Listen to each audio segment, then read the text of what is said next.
মুহররম, সফর, রবিউল আউয়াল, রবিউ সানি, জুমাদাল আউয়াল, জুমাদা সানি, রজব, শাবান, রমাদান, জুমাদা সানি, রজব, শাবান, রমাদান, শাওয়াল, জিলকদ, জিলহজ, 12 মাসের নাম।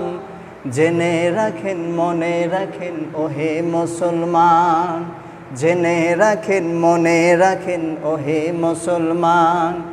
বহু নবীর স্মৃতি আছে মুহররম জুড়ে, 10 তারিখে সবাই কাঁদে কারবালার সুরে। আখির চাহার সম্বা আছে ওই সফরে, দোয়া লেখার গোসল করে শেষ বুধবারে। 24 সফর ওফাত পেলেন আলমে হজরত, ইয়ৌমের যা পালন করে বিশ্ব সুন্নিয়াত। রবিউল আউয়াল দেখো নবীর আগমন, মিলাদুন নবীর খুশিতে করে তন মন। জশ্নে জুলুসে বারে মুমিনের ঈমান, জেনে রাখেন, মনে রাখেন ওহে মুসলমান। মুহররম, সফর, রবিউল আউয়াল, রবিউ সানি, জুমাদাল আউয়াল, জুমাদা সানি, রজব, শাবান, রমাদান, শাওয়াল, জিলকদ, জিলহজ, 12 মাসের নাম। জেনে রাখেন, মনে রাখেন ওহে মুসলমান। মুসলমানকে এই 12টি মাসের নাম জানার দরকার আছে। আজ মুসলমান বাংলা মাসের নাম জানে, ইংরেজি মাসের নাম জানে, কিন্তু মুসলমান আরবি মাসের নাম জানে না। এজন্য প্রত্যেকটি মুসলমানের উচিত হবে আরবি 12টি মাসের নাম জানা, আরবি 12টি মাসের নাম মনে রাখা।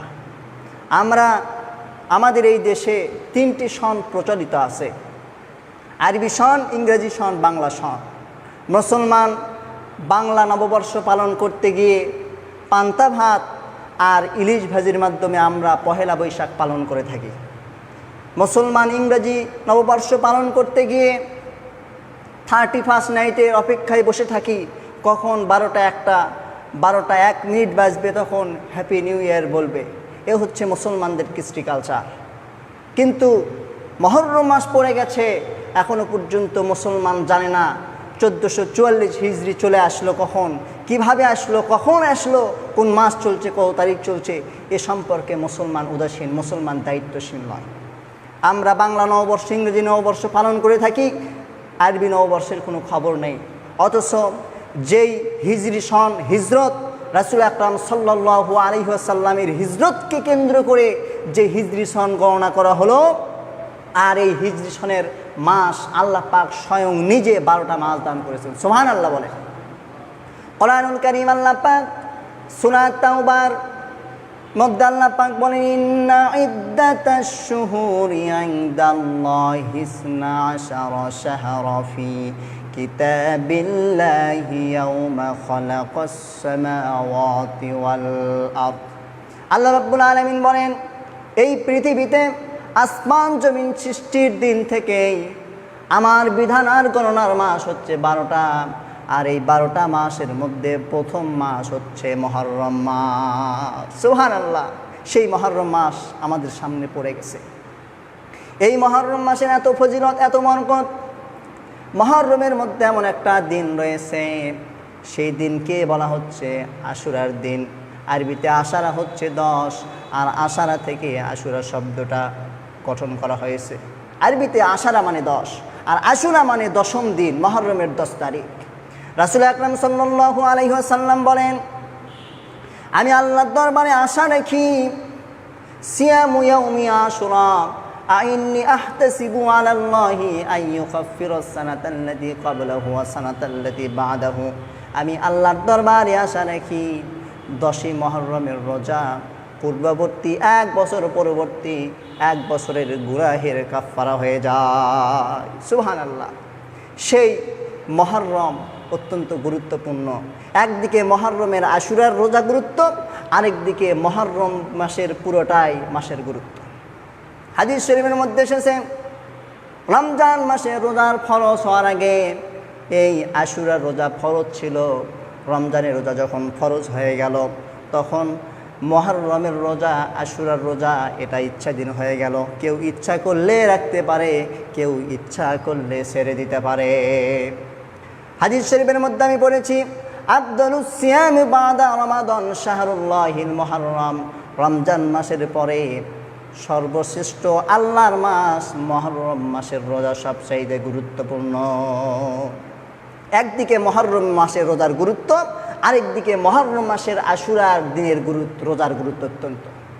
এখন কথা হলো, মুহররম মাসের আশুরার এত গুরুত্ব কী কারণে হলো? রাসূল আকরাম সাল্লাল্লাহু আলাইহি ওয়াসাল্লাম যখন হিজরত করে মক্কা থেকে মদিনায় গেলেন, মদিনায় গিয়ে দেখলেন রাসূল আকরাম সাল্লাল্লাহু আলাইহি ওয়াসাল্লাম ইহুদিরা এই দিনে আশুরার দিনে রোজা পালন করে। আল্লাহ রাসূল বললেন, হে ইহুদিরা, তোমরা কেন রোজা পালন করছো? ইহুদিরা বলল, এই দিনে আল্লাহ সুবহানাহু ওয়া তাআলা মূসা আলাইহিস সালাম এবং বনী ইসরাঈলের জন্য সমুদ্রের মধ্যে রাস্তা করে দিয়েছিলেন। মূসা আলাইহিস সালাম সমুদ্র পার হয়ে ওপারে পার হয়েছিলেন, আর আল্লাহ পাক ফেরাউনের দলবলকে সমুদ্রের মধ্যে ডুবে মেরেছিলেন। এই শুকরিয়া স্বরূপ মূসা আলাইহিস সালাম রোজা পালন করে, আমরা তার অনুসরণে রোজা পালন করি।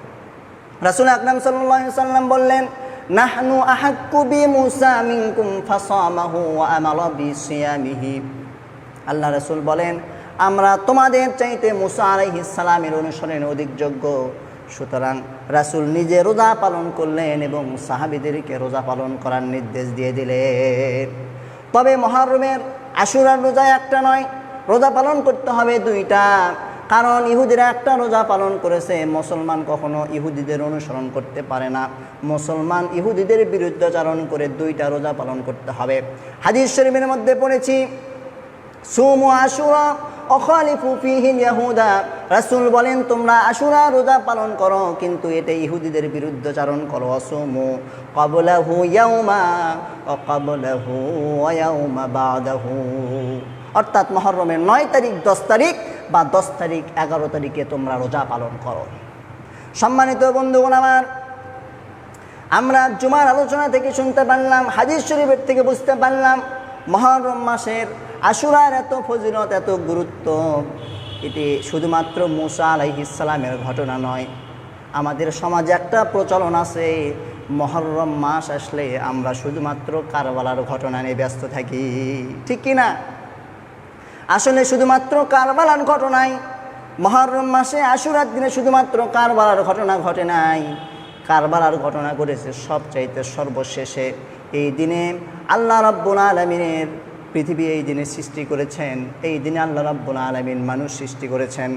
এই দিনে আল্লাহ পাক আদম আলাইহিস সালামকে জান্নাত থেকে বের করে পৃথিবীতে অবতরণ করেছেন। এই দিনে আদম আলাইহিস সালামের তওবা আল্লাহ পাক কবুল করেছেন। এই দিনে আল্লাহ রাব্বুল আলামিন নূহ আলাইহিস সালামের নৌকা যদি পাহাড়ে অবতরণ করেছেন। এভাবে অসংখ্য নবীদের ঘটনা আল্লাহ পাক এই আশুরার দিনে বর্ণনা করেছেন। সর্বশেষ ঘটনা, আশুরার সর্বশেষ ঘটনাটি ঘটেছে রাসূল আকরাম সাল্লাল্লাহু আলাইহি ওয়াসাল্লামের নাতি ইমাম হুসাইন রাদিয়াল্লাহু তাআলা আনহু কারবালার প্রান্তরে শাহাদত বরণ করেছেন।